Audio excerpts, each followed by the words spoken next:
if I make 80 grand a year and I get to work from home and I work 4 hours a day, my hourly wage is way more effective, right?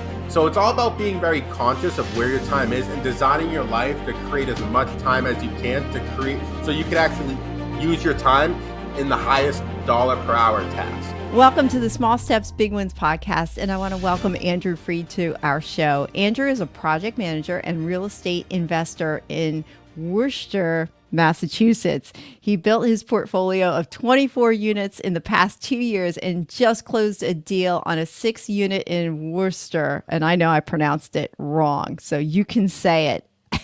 Welcome, Andrew. Thank you for having me. I really appreciate it. I'm glad you're here.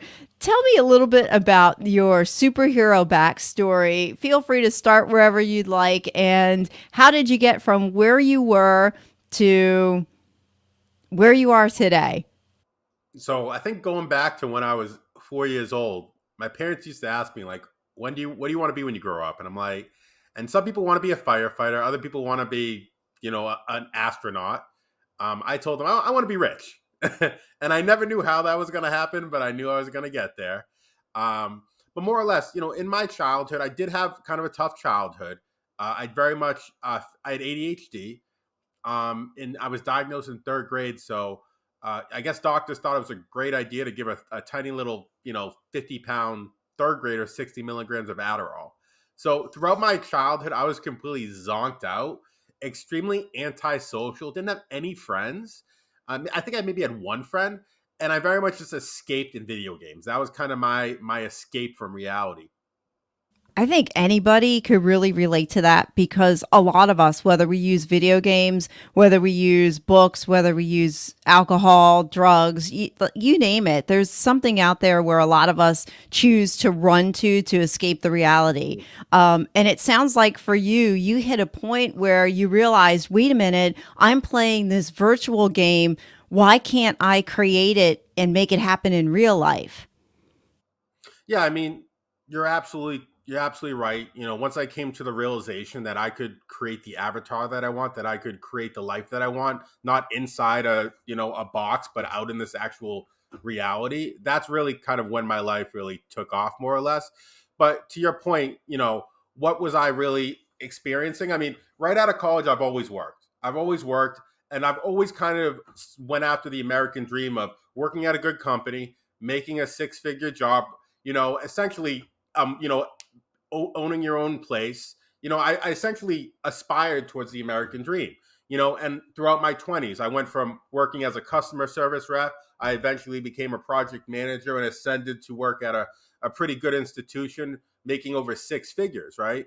And I had a nice little swanky condo in Boston. So by all means, I made it. Like, I hit the American dream, right? And then I'm actually like looking over my life after reading Rich Dad Poor Dad, and I'm coming to the realization that the American dream isn't what it's made up to be. It's like more or less the American dream is kind of.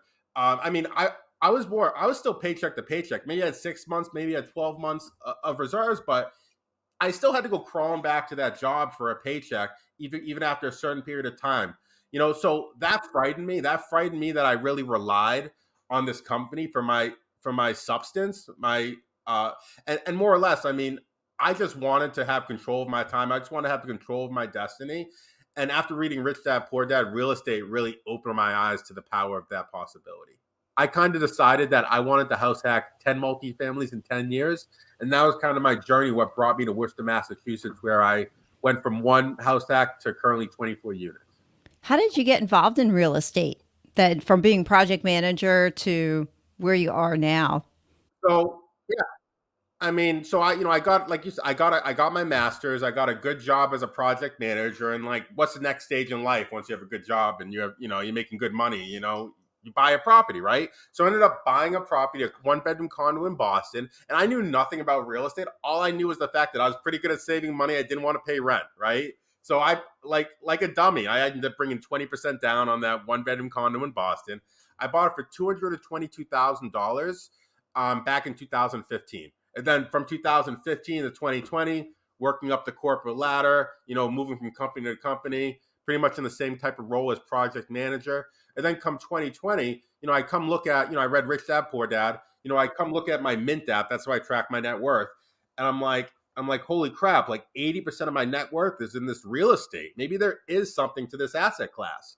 And from there, after um, realizing the power of real estate, I took out a HELOC for my one bedroom condo in Boston, and I used that HELOC money, around $200,000, as seed money to buy my next 7 deals. I bought two house hacks, 2 3 families in Worcester, Massachusetts.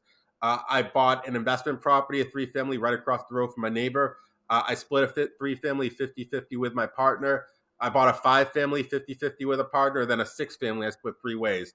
So my journey through real estate has definitely been um, it's been a trip. It's been fun and it's been quick, but um, yeah, I mean, I wouldn't change it for the world. So That's a lot of growth in a short period of time. Did you have help along the way, or did people just happen to cross your path? How did you wind up with the deals?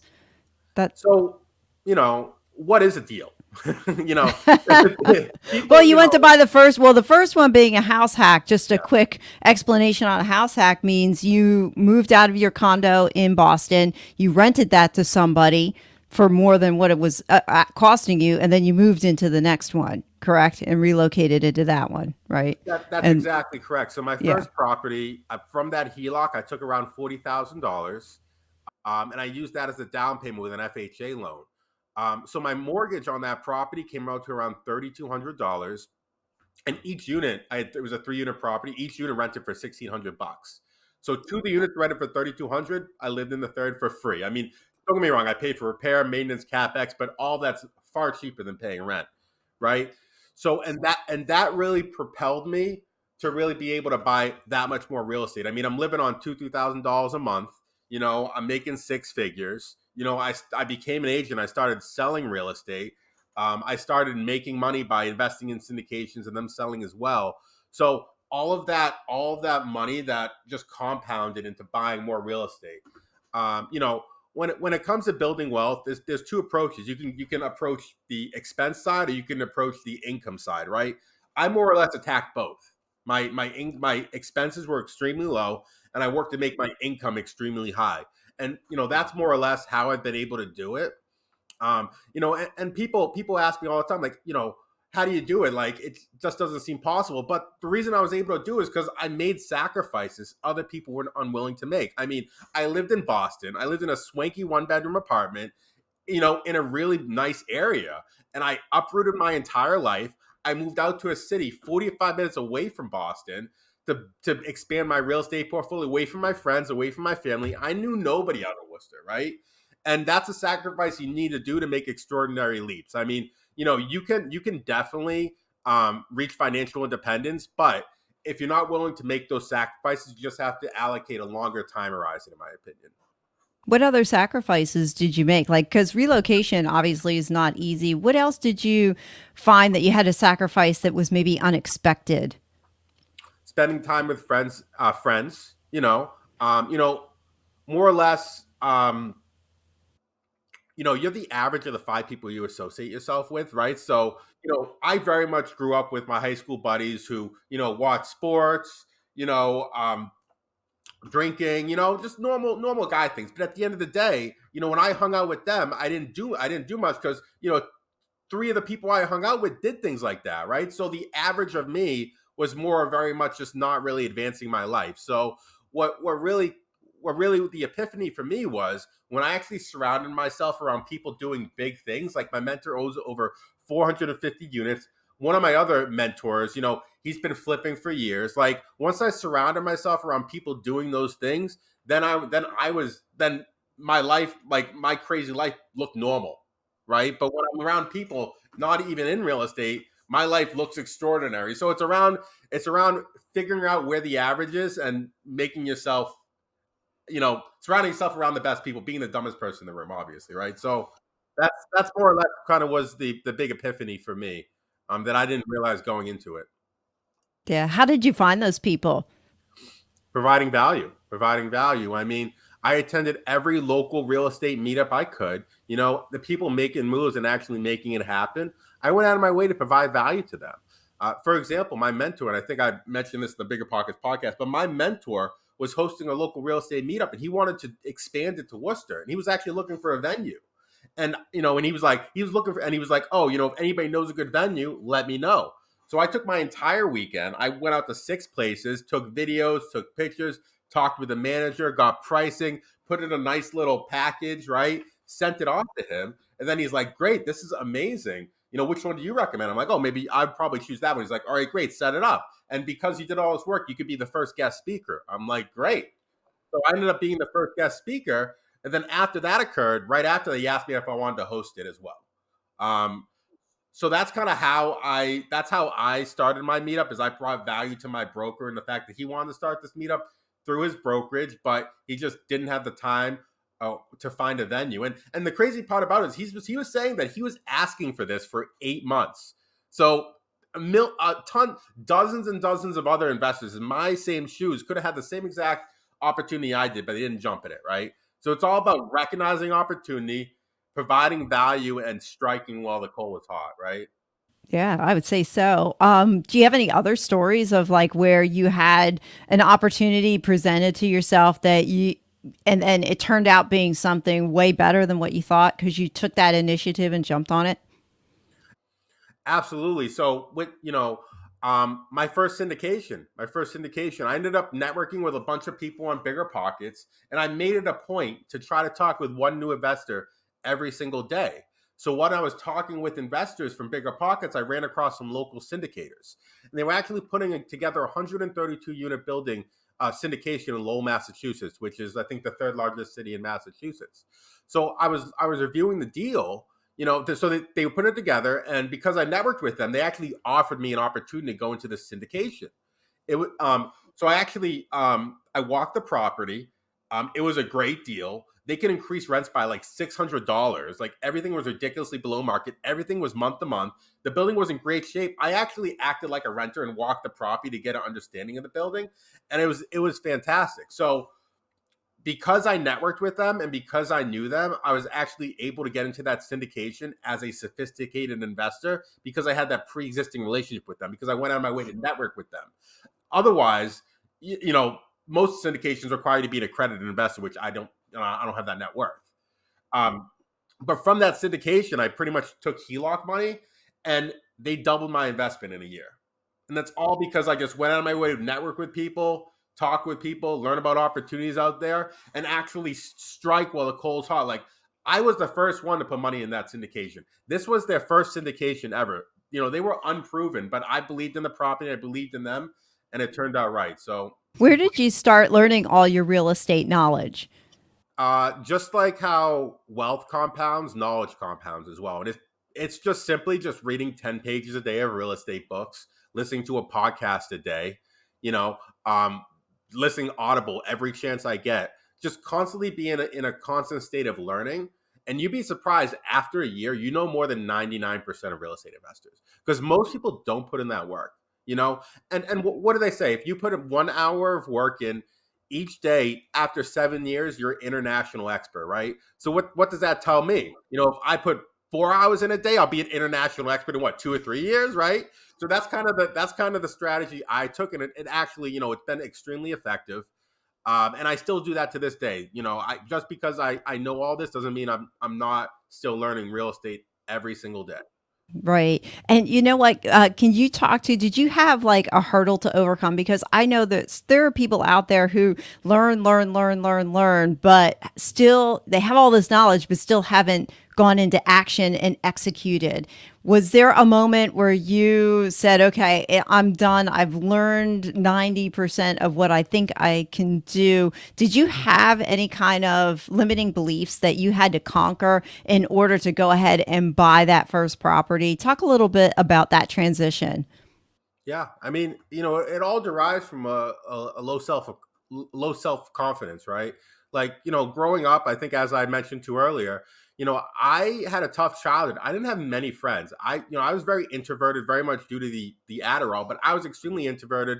It was a really tough time for me, and as a result, I didn't have a lot of self confidence growing up. So it really took me time to build that self confidence because self confidence is incredibly important in real estate investing. I mean, more or less, if you know, um, if you're self confident, you know that you will conquer any issue that passes your way. Doesn't matter what it is, right? And that's all the reassurance I need to know. Every time I close on a property, I don't know what's going to happen after day one of closing, but what I do know is I trust in myself that any issue comes my way, I will find a resolution. And it took 1, 2, 3 decades of building that self confidence in myself to be able to take the leap. And that took a lot of introspective looking. It took a lot of like not holding grudges against my father that left me when I was 3. Just like being forgiving of people, being grateful, working on myself, curing the inner demons of myself first. So I have that confidence to be able to tackle that challenge. So, talk a little bit more. You mentioned about doing self introspection and some behind the scenes work in order to build your confidence. And I heard your one. I think it was on your rookie podcast. There was a question that you asked yourself: who do I need to become? Who were you before that? When you realized that you're not going to play video games anymore, there had to be an identity shift as well. Talk a little bit about your identity shift. Absolutely. I mean, you're 100% correct. I mean, growing up, I very much was a know it all. I always had the answer before somebody even said the answer, right? So that was one thing I absolutely needed to fix and change because I'm never going to learn. I'm never going to grow if I already have the answers before you give me the answers, right? Um, the other thing that I had to that really my I really had to change my identity was knowing who to take advice from, right? Like I'm not going to go to my parents ask them about real estate investing when they invested in 2008 and lost a lot of money, right? Like I'm sorry, like I'm gonna invest, I'm gonna go to people who've been successful in real estate and get advice from them, right? I'm gonna go to a plumber and ask him for plumbing advice. I'm not gonna ask him how to teach me how to play basketball, right? So that was, that's kind of was the real shift for me, more or less, is kind of, um, not being, um, not being a know-it-all, knowing the right people to ask, and also not ruminating on negativity, right? Like I always felt like growing up in my 20s, I always felt like I deserve this, I deserve that, I do a great job in I do a great job in my W2, I deserve this promotion. Why? Why do I deserve that? I have to provide value to deserve that. And once I kind of shifted from ruminating on negativity to ruminating on what I can do every single day to advance my goals, that's when my life started changing. Is when I was very conscious of where my thoughts went and really laser focus them on things that will actually get me to the dream life that I want to live. Oh, okay. So, yeah, you talked about ruminating on past things and thinking about the right things. Is there anything like specific, practical that you do to keep yourself from going down that negative path? Because we can all do that, and some people will live there and ruminate in the negative for a long time. Is there something that you do that when you're starting to go there knocks you out of it? Yeah, I mean, to your point, everybody has it. Everybody can goes into that negative state at one point or another. It's about snapping yourself out as quickly as possible, right? But to your point, I mean, the biggest cure for a negative mindset and ruminating on those sort of things is just gratitude. If you're gratitude, if you're thankful, like how can you be negative on anything, right? So the thing that I like doing, which I like writing 3 things I'm grateful for in the morning every single day, and that kind of sets me up to be in a better mindset every single day. And don't get me wrong, I have negative days like everybody else, but it's about realizing it and snapping yourself out of it, and carrying a level of empathy with you throughout all of your relationships. Because a lot of us, including myself, when we get under stress, sometimes we displace that anger on other people, and being very conscious of that and not allowing that to occur. So Yeah, that's some good advice there.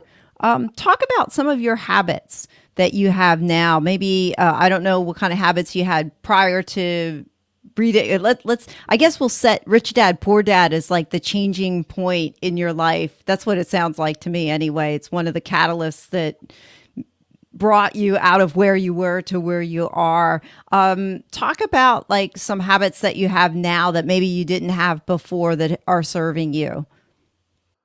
So the biggest habit that is serving me is the miracle morning. I mean, just doing that every day sets me up for success. Um, so the Miracle Morning is an acronym called SAVERS. It's silence or for meditation, A for affirmations, V for visualization, E for exercise, R for reading, S for scribing or journaling. And I do this every morning. And the reason why I really need to do this every morning because it aligns me with my goals. And it makes me think about what I want my 10-year goals to be. And it makes me figure out what can I do today to get me to my dreams, right? So it's a compass. It's a compass and it leads me where I want to go. If I don't do the Miracle Morning, 3, 4 days later, I feel like I'm wandering in the desert. Mhm. So that's Yeah, no, definitely I like, do them every morning as well. I don't know if this is your experience. I come to wake up in the morning and look forward to doing them. and just going back to your question regarding habits, it all depends on what your goals are, right? Like, so for example, my goals is my original goal back when I read Rich Dad Poor Dad was I wanted to house hack 10 multis in 10 years, and retire with 30 units. That was my original goal. So what did I do to go to develop habits on achieving that goal? I'm like, all right, well, I'm going to underwrite 3 properties a day. I'm going to try to walk 3 properties a week. I'm gonna try to put offers in on a couple properties a week. You got to put numbers, you got to put metrics on how you're going to achieve your goal. Because if you take 100, 200 swings at something, you got to land. It's just that simple, right? So it's all just about putting in those reps. Um, so and yeah, I mean that's more or less kind of how I live my days. Like, what are my goals and what measurable steps can I take every single day to get to my goal, and how can I track that? So that's my methodology with kind of habit tracking. So Yeah, that's good. I mean, a lot of us, it does make sense if you track your habits, and then that way you can measure yourself against who you were yesterday as opposed to measuring yourself against somebody else. Because when we measure ourselves against somebody else, it generally leads down the wrong path. But if we look at who we were 6 months ago, year ago, I'm sure if you did that exercise, think about where you were a year ago. You're in a completely different place. Besides your mentors and the meetups, is there anybody else that you went out of your way to surround yourself with, or other groups of people, really to take it to the next level? totally. I mean that's twofold for sure. I mean, obviously, Bigger Pockets has been incredibly influential in my life. I mean, I've listened to over 500, 600 podcasts of Bigger Pockets. I go in the forums, learning from collaborating with people in the forums has been incredibly helpful.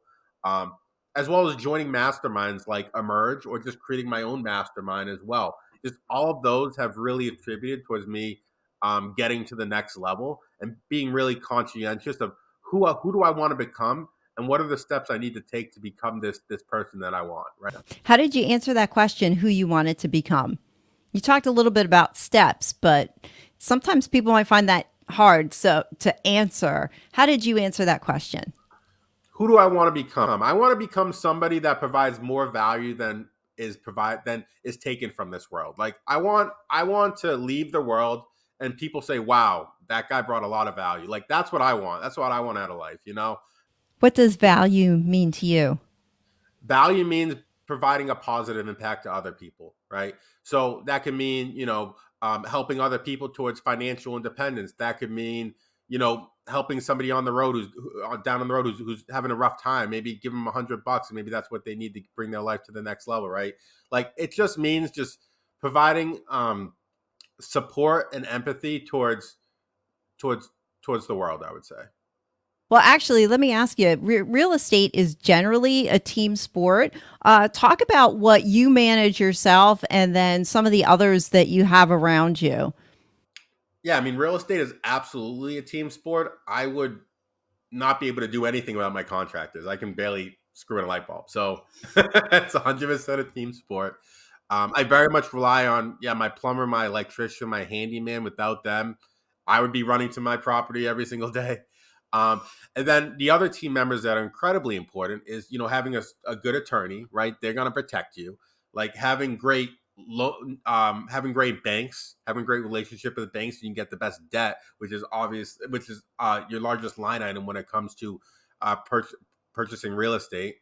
Um, and your network. Your network is incredibly important for your team. I mean, just the fact that I probably know hundreds of investors, right? And just the fact that I know them and I run into a dilemma like today, like my cleaner backed out of me. So I messaged three investors in Worcester, you got a cleaner. I got three recommendations, all said they were great. Literally took me a couple minutes to find a cleaner. Without them, then I'd be searching on Facebook. I'd be going through Google. I'd be going through Google uh, reviews. I'd be finding the best one. It'd take me hours. But just the fact that I had that network, it literally saved me hours of my time. I mean, at the end of the day, we're talking about how I've achieved, all of these units in this short period of time, but I would have never been able to do it without the support and the help of my network, and without the great loan officers, without my mentors, without my first real estate agent, without my brokerage and taking me under their wing, teaching me real estate. Like none of this would have been possible without their help. So I'm incredibly grateful for all of them, and I definitely want to give them credit, or definitely want to give credit where credit is due. So, what would your advice? Well, I think I know, but what would your advice be to somebody who's just starting out? That would be just throw yourself out there and learn. Yes. My advice for somebody starting out is having an insatiable hunger for learning. Like read everything you can, listen to every podcast you can, go to every meetup you can.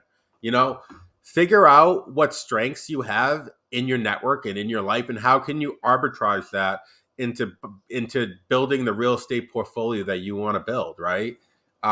Everybody has strengths. Everybody has weaknesses. And it took me a long time in life to realize that it's easier in life when you focus on your strengths and making them the best you can than when try to make up your weaknesses. I've always lived life, at least in my early teens and 20s, where I always tried to make up my weaknesses to be the best version of myself. But I found it way more effective to actually focus on my strengths. And that's when you're the top 1% of 1% of people in a certain skill set, you're the endless possibilities. When you're the average of everybody in the same topic, you can hire somebody next door to do the same exact thing, right? So that's kind of been a big differentiator for me, for sure. So you're in project management. You have a full time job.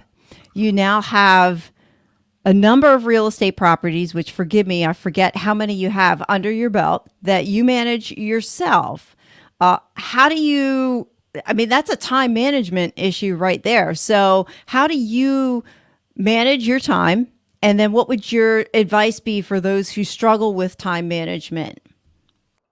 Before we talk about time management, we should talk about time orchestration, right? So people live their life, they a lot of times they don't even know where their time goes, right? So for example, if I make $100,000 at a job that requires me to be in the office 8 hours a day, 5 days a week, I'm required to be there for 40 hours, right? If I make 80 grand a year and I get to work from home and I work 4 hours a day, my hourly wage is way more effective, right? So it's all about being very conscious of where your time is and designing your life to create as much time as you can to create so you can actually use your time in the highest dollar per hour task, right? So for example, for my W-2, I work from home, right? So I can get and I'm a salary position, so I don't have to physically be in my office at my company to get paid this job.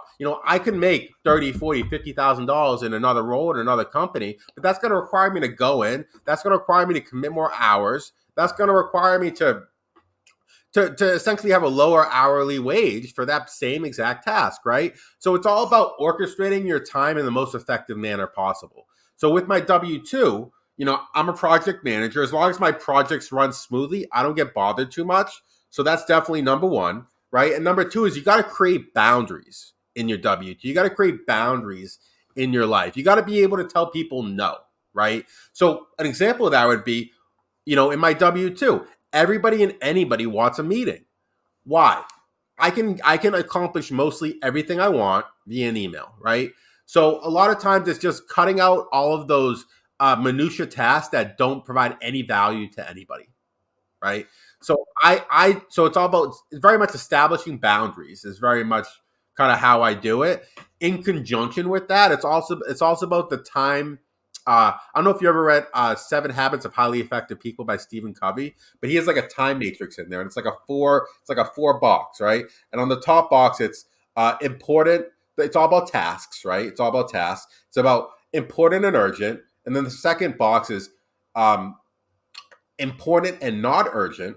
The third box is not urgent, not important, and the fourth box is um, not important and urgent, right? So when you're thinking about your time, you really want to spend most of your time in the urgent and important and the not urgent and important.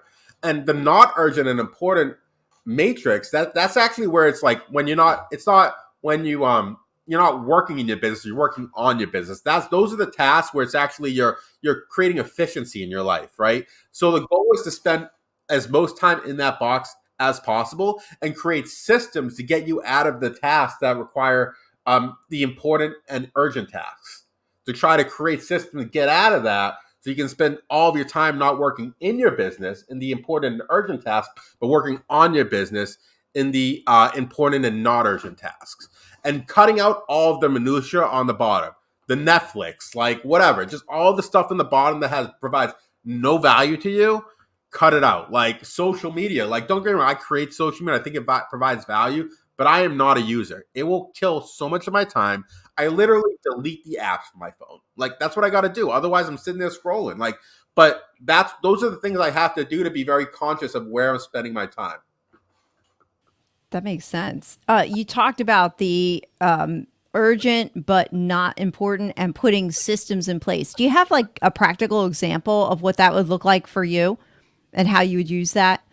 Besides, yeah, and I know the social media, we cut that out. So Yeah, what else would that look like? I'll give you a quick example.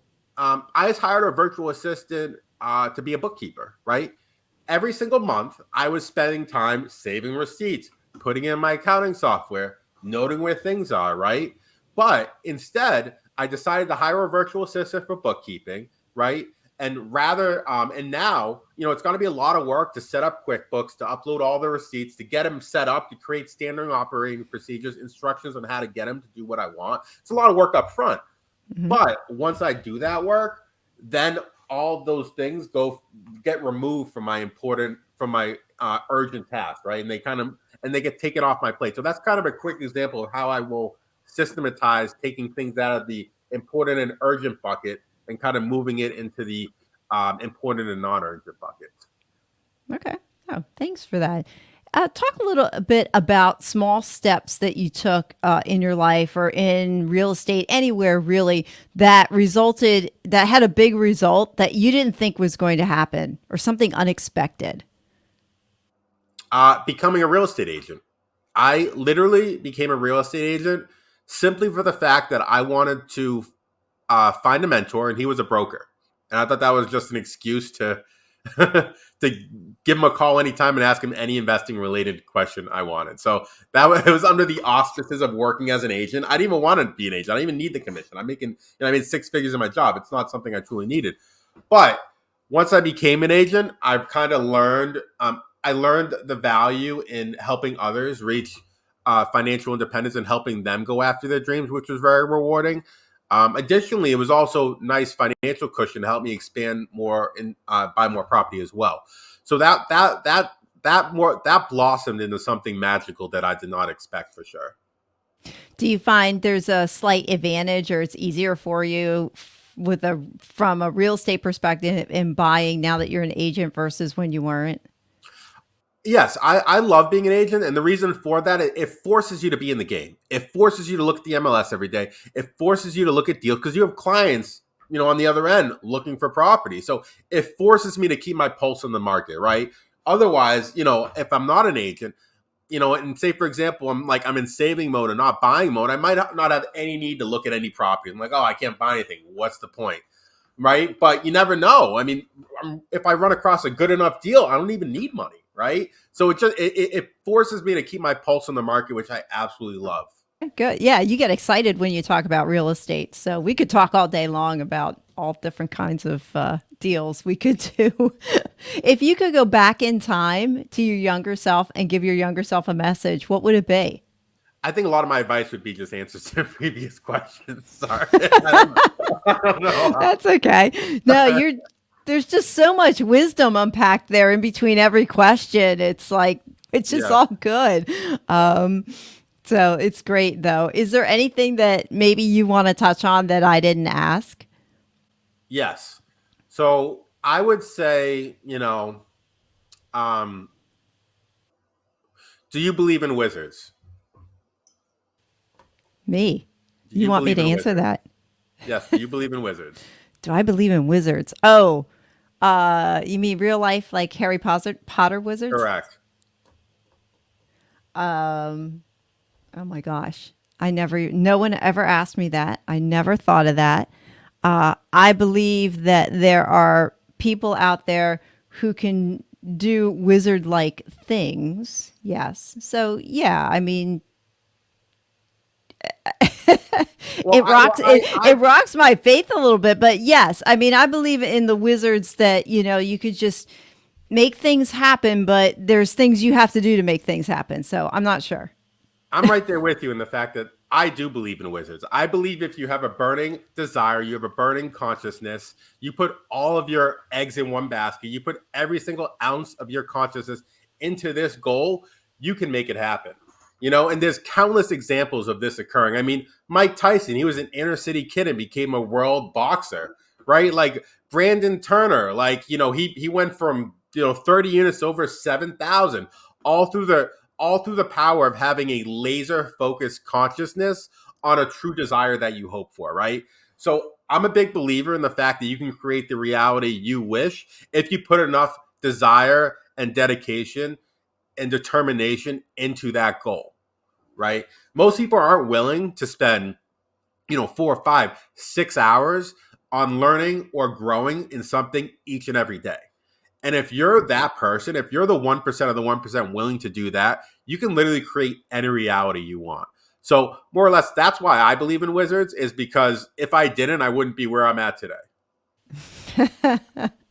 Okay, well then yes, my answer to that question is yes, I do believe in wizards. Well, you know what, since we're in that realm, if you could be any superhero, who would it be and why? If I could be any superhero, who would it be and why? I'd probably be the Fed. Just print free money all day. Why not? Right? Create my own wealth. I don't know. Yeah, I would think some would disagree with you that the Fed really aren't superheroes. They're just kind of the anti-hero, maybe. I'm not sure. It depends on the perspective. If you're in their shoes, they're looking pretty good right now, right? Yeah, this is true. Yeah, this is true. You're just printing free money. It's all good. That's great. We're wrapping up here. What's something that you would say that to anybody listening, what's something to do today to help them change their tomorrow? Just one thing. I know we've unpacked a lot of things and a lot of complex, deep, like multiple layers. But if somebody's here listening going, just one thing, give me one thing, Andrew, what would it be? Forgive your past demons. Forgive that parent that made you have a tough childhood. Forgive that bully that made you have a really challenging high school, right? Like, forgive and let go, because that's holding you back, right? Like, that's holding you back in regards to self-confidence. That's holding you back in regards in believing in yourself. That's just holding you back in regards to the destiny that you can achieve, right? So once I was able to forgive my past, once I was able to let go of my demons, that's when my self-confidence blossomed, and that was when I was able to really go after what I wanted to. With, don't get me wrong, I had fear, but I also had the confidence to believe in myself to get over that, to get over any obstacle that occurred my way. So So would you say that your confidence that you had, that self-confidence that was coming through, that's one of the factors that conquered your fears that you had and allowed you to kind of like progress forward? you're absolutely right. Like, at the end of the day, I think I mentioned this. At the end of the day, we don't, as real estate investors, you could plan, you could have as many contractors go there as possible. You could talk to the city, talk to every city official. You're never gonna know what's gonna happen on that property until you close, right? So you just have to be confident that you'll be able to take care of whatever issue comes your way. I know I keep saying the same thing over and over, but Actually, I was going to ask you, so out of your real estate story experiences, what's something that's unexpected that happened to you, that maybe a crazy story, or because all real estate investors have them, right? Something that unexpectedly happened with a property that you just didn't think was, one of those situations where you went, holy crap, I can't believe that just happened, but I'm going to deal with it. I don't, I don't know. I don't know if this is good for a podcast, but I'll say it anyway. I closed on a three family. And there was a leak in the basement. One of my tenants complained about a leak. So one of my other tenants, my normal plumber was busy. One of my tenants is a plumber. So I asked him, like, oh, can you fix this issue? He's like, yeah. He's like, by the way, tell all of your tenants don't use the toilet while I'm fixing this, right? Like, okay, yeah, no problem. So I told my tenants or whatever. Lo and behold, one of my tenants decided to take a poo that day. So, so one of my tenants ended up pooing on one of my other tenants, and my other tenant was not happy with me. But that's something I never thought would happen. So, Well, at least you weren't the one that flushed the toilet. like I said, I don't know about. Maybe you can cut that one out. I don't know. It's all good. It was clean. That's a great story. That's a great story. And what's a book that you just absolutely can't live without or would recommend to read? Seven Habits of Highly Effective People by Stephen Covey. I mean, that book is a good guide on how to live your life, right? I think that one's very, very good. I love Think Like a Monk.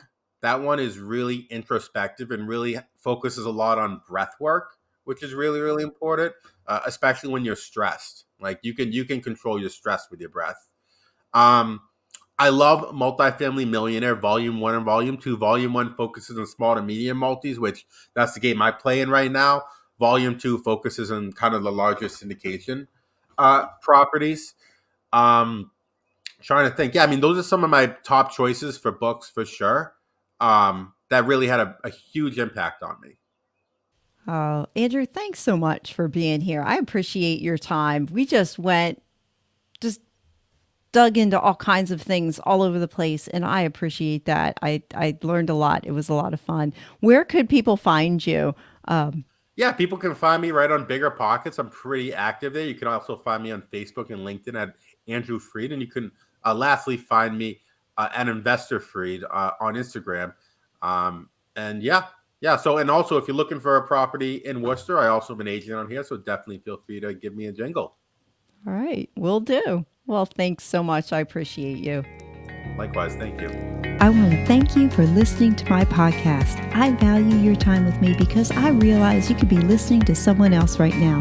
If you got any value or think someone else can benefit from what you heard, please spread the word, hit subscribe, and check out my website at www.suesaller.com. Remember, life doesn't get better by chance, it gets better by choice.